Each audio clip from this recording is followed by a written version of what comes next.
Assalamualaikum warahmatullahi wabarakatuh. Saya Abdal Latif, Direktur Utama PT Kurnia Garam Sejahtera. Kami ikut dalam program ini bukan diminta saja, tapi kami yakin ini patut kita dukung masalah program ini. Anak yatim piatu duafa, mereka bukanlah orang bodoh, bukan orang pintar. Mereka hanya tidak ada peluang untuk maju dan tidak ada kesempatan untuk menjalankan belajar lebih baik. Maka insya Allah dengan pendampingan yang tepat, anak-anak ini akan tumbuh percaya diri dan bisa berkarya. Kami dari pihak mitra tidak hanya mendukung saat ini, tapi juga siap ikut menjaga program ini sampai terus berjalan. Bahkan bantu ini kami usahakan sampai selesai. Karena ini soalan ini bukanlah masalah proyek.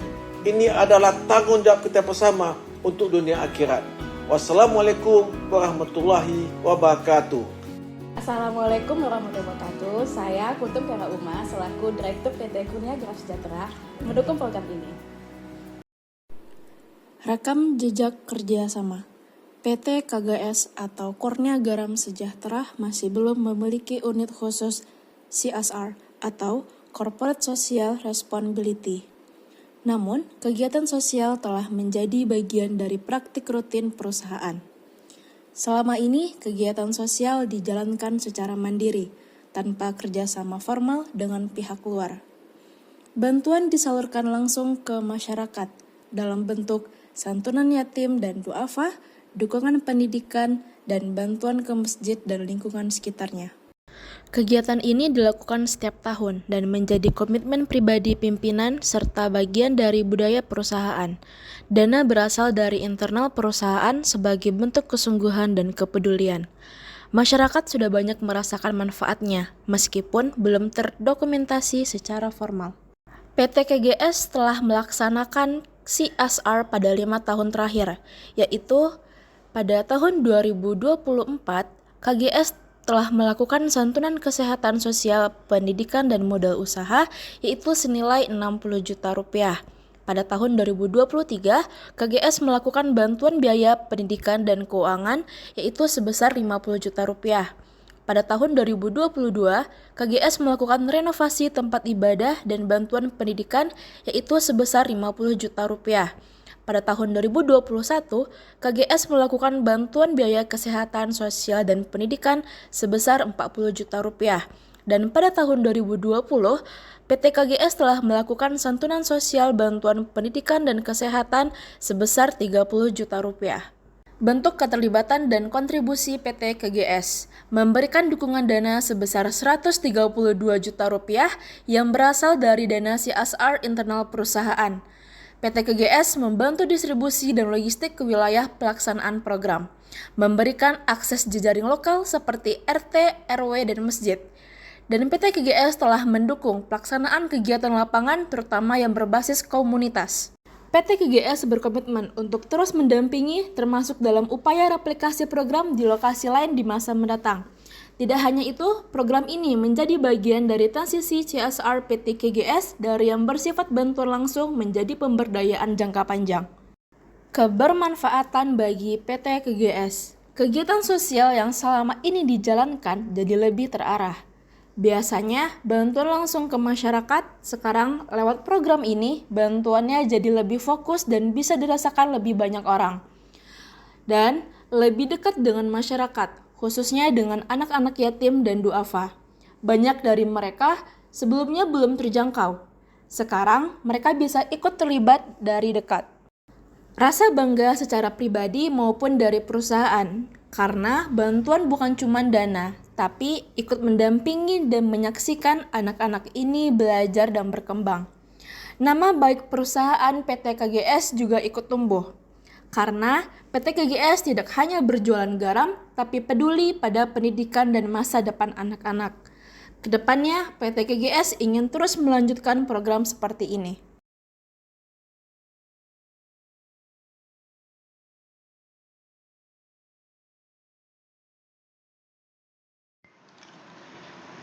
Terima kasih saya yang mendalam kepada tim reviewer yang telah memberikan masukan berharga terhadap proposal kami. Kami menerima semua saran tersebut sebagai bentuk kepedulian dan dorongan agar program ini menjadi lebih baik, lebih tajam dan benar-benar berdampak. Video ini kami susun sebagai bentuk tanggung jawab kami dalam menjelaskan kembali proposal yang telah diperbaiki, mulai dari fokus program, bukti keberhasilan di lapangan, sampai pada keberlanjutan program dan keterlibatan mitra. Kami berharap perbaikan ini dapat memperlihatkan bahwa program ini bukan hanya layak didanai, tetapi juga layak untuk dijalankan, dikembangkan, dan direplikasi bersama-sama. Sekali lagi, terima kasih atas kesempatan dan kepercayaan yang diberikan. Evaluasi proposal direkomendasikan nomor 1. Fokus program seharusnya pada pemberdayaan kelompok target, bukan pada pengembangan platform. Proposal juga harus menjelaskan program spesifik yang dihadapi kelompok target sehingga perlu intervensi. Berikutnya, analisis kebutuhan seharusnya sudah dilakukan sebelum penyusunan proposal. Untuk menanggapi ini, nomor 1, fokus program adalah pemberdayaan, bukan teknologi. Proposal ini berfokus pada pendampingan dan pemberdayaan anak yatim piatu duafa atau YPD melalui pendekatan model RSBPBL, Resources Sharing Blended Project Based Learning. Platform EduLink hanya digunakan sebagai alat bantu pembelajaran, dokumentasi, komunikasi, dan pengarsipan hasil proyek, bukan sebagai inti program. Proses utama tetap dilakukan secara langsung, melalui pelatihan tutor, pelaksanaan proyek kontekstual, dan refleksi bersama. Tanggapan kedua, problem spesifik kelompok sasaran sudah diidentifikasi. Kelompok AYPD yang menjadi target program mengalami tantangan nyata di lapangan, seperti tidak memiliki perangkat belajar pribadi, lebih kurang 83%. Tidak pernah mengikuti pembelajaran daring secara penuh, hanya 2 dari 10. Rendahnya literasi digital. Rasa percaya diri yang sangat rendah dalam belajar dan berinteraksi. Masalah ini bukan diasumsikan, tetapi ditemukan langsung dari kegiatan sebelumnya. Tanggapan berikutnya adalah analisis kebutuhan telah dilakukan semenjak hibah PMP 2024. Pada tahun 2024, tim pengusul telah menjalankan program pendahulu melalui hibah pengabdian masyarakat PMP. Dalam kegiatan tersebut, model RSPBL diuji coba kepada 11 orang siswa AYPD jenjang SMA, SMK, atau MA. Terjadi peningkatan pengetahuan 84,5% dan keterampilan digital 85,7%. Ada dampak positif terhadap aspek psikologis anak, kepercayaan diri, keberanian tampil. Ditemukan secara langsung kesenjangan digital dan kebutuhan pendampingan intensif. Hasil dari kegiatan PMP ini yang menjadi dasar kuat penyusunan proposal dana pandangan ini. Baik, kita masuk ke evaluasi proposal direkomendasikan nomor 2. Karena kelompok target berada pada 4 jenjang pendidikan, SD, SMP, SMA, dan perguruan tinggi, maka perlu variasi program. Konten harus dirancang secara spesifik per jenjang. Proposal harus menjelaskan bagaimana konten akan dipersiapkan. Menanggapi hal tersebut, yang pertama, penerapan program disesuaikan dengan jenjang. Program RSPBL EduLink disusun dengan modular dan bertingkat, disesuaikan dengan jenjang pendidikan peserta. Jenjang SD, fokus pemberdayaannya, eksplorasi nilai, dan ekspresi diri melalui proyek gambar, video pendek, dan cerita. Jenjang SMP atau MTS, fokus pemberdayaannya, proyek komunitas sederhana, kampanye lingkungan, poster edukatif, literasi digital dasar. Jenjang SMA, SMK, atau MA, fokus pemberdayaannya proyek berbasis riset mini dan konten digital, vlog, infografik, atau kampanye sosial. Terakhir, mahasiswa perguruan tinggi sebagai fasilitator dan tutor proyek, serta pembuatan konten edukatif untuk adik-adik binaan. Tanggapan berikutnya adalah konten disusun secara spesifik dan kontekstual. Konten disusun melalui kombinasi pendekatan Blended Project Based Learning, kurikulum merdeka untuk jenjang SD, SMA, dan Human Centered Learning yang sesuai dengan tantangan anak AYPD. Konten disusun berdasarkan hasil refleksi dan observasi dari kegiatan hibah PMP 2024, kebutuhan dan kondisi nyata anak-anak di masing-masing jenjang, pendekatan learning by doing untuk meningkatkan rasa percaya diri dan kemampuan berpikir kritis. Tanggapan berikutnya adalah tim penyusun konten dan validasi. Konten tidak disusun oleh satu pihak saja. Tim pengusul melibatkan dosen ahli pendidikan dan pengembangan konten kontekstual, mahasiswa MBKM yang telah menjalani pelatihan tutor, praktisi komunitas dan guru lokal sebagai validator konteks dan bahasa. Keempat, contoh variasi konten. Modul SD, Aku dan Lingkunganku. Anak diminta membuat cerita sederhana dan gambar. Untuk modul SMP, poster aksi ramah lingkungan, kampanye lokal berbasis observasi. Modul untuk SMA, vlog Kampungku Hebat, video dokumentasi potensi lokal. Sedangkan konten mahasiswa, bahan belajar digital, dan rubrik proyek untuk pendampingan. Berikutnya, evaluasi proposal direkomendasikan nomor 3. Evaluasi efektivitas, proof of concept, harus 1. Fokus pada dampak nyata atau output dari program pemberdayaan, bukan hanya menghitung jumlah proyek atau aktivitas input.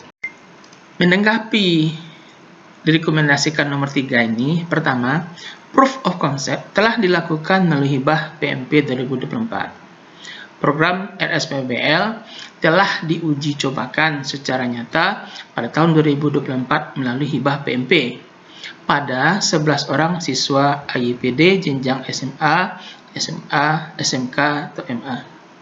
Dilaksanakan secara langsung di lapangan, melibatkan mahasiswa dan komunitas lokal. Tanggapan rekomendasi yang ketiga pada bagian keduanya, fokus evaluasi pada perubahan output, bukan input.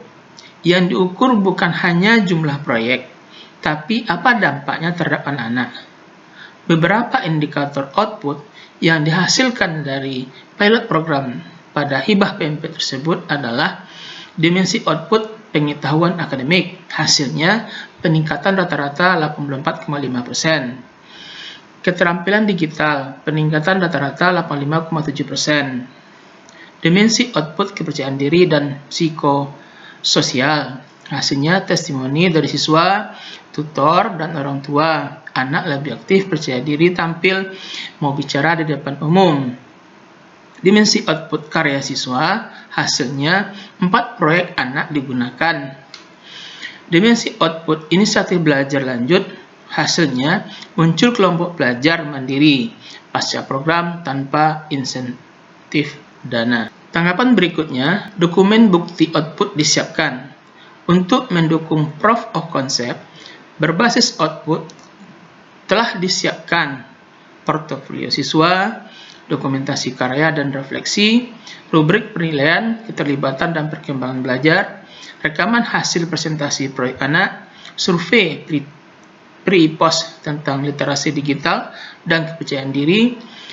Terakhir, testimoni tertulis dari wali, tutor, dan mahasiswa pendamping.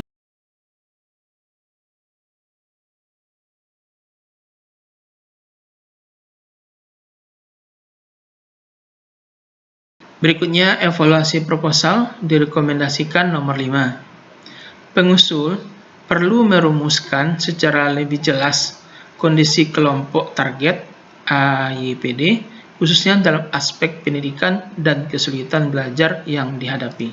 Adapun tanggapan terhadap rekomendasi nomor 5 ini, pertama, karakteristik anak AYPD yang menjadi target program. AYPD berasal dari keluarga kurang mampu, tersebar di 3 kecamatan di Kota Padang. Sebagian tinggal bersama wali atau kerabat tanpa pendampingan belajar yang memadai di rumah. Berdasarkan hasil survei internal di Hibah PMP 2024, ditemukan bahwa 83% tidak memiliki perangkat belajar pribadi, gadget atau laptop. Hanya 2 dari 10 anak mengikuti pembelajaran daring secara konsisten.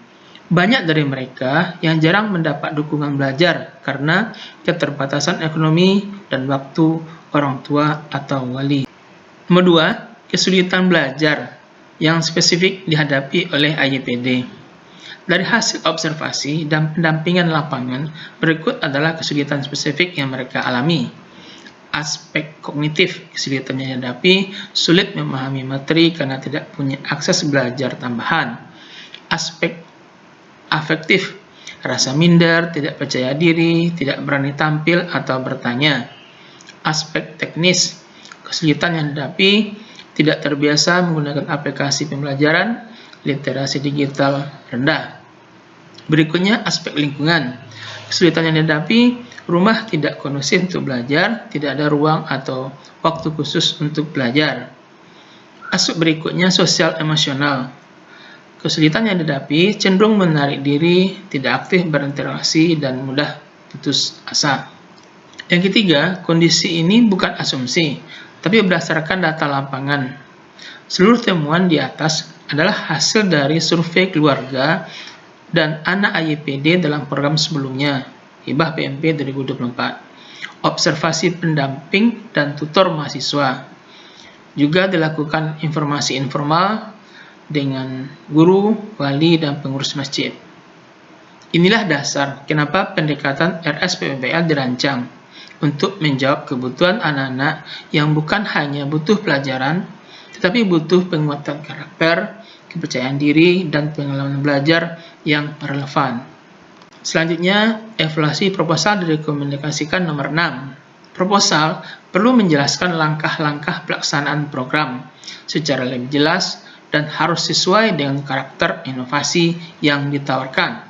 Untuk ini, tanggapan yang secara umum adalah program ini menggunakan pendekatan RSPBL, Resources Sharing Blended Project Based Learning, dengan proses yang berbasis komunitas, kolaboratif, dan kontekstual.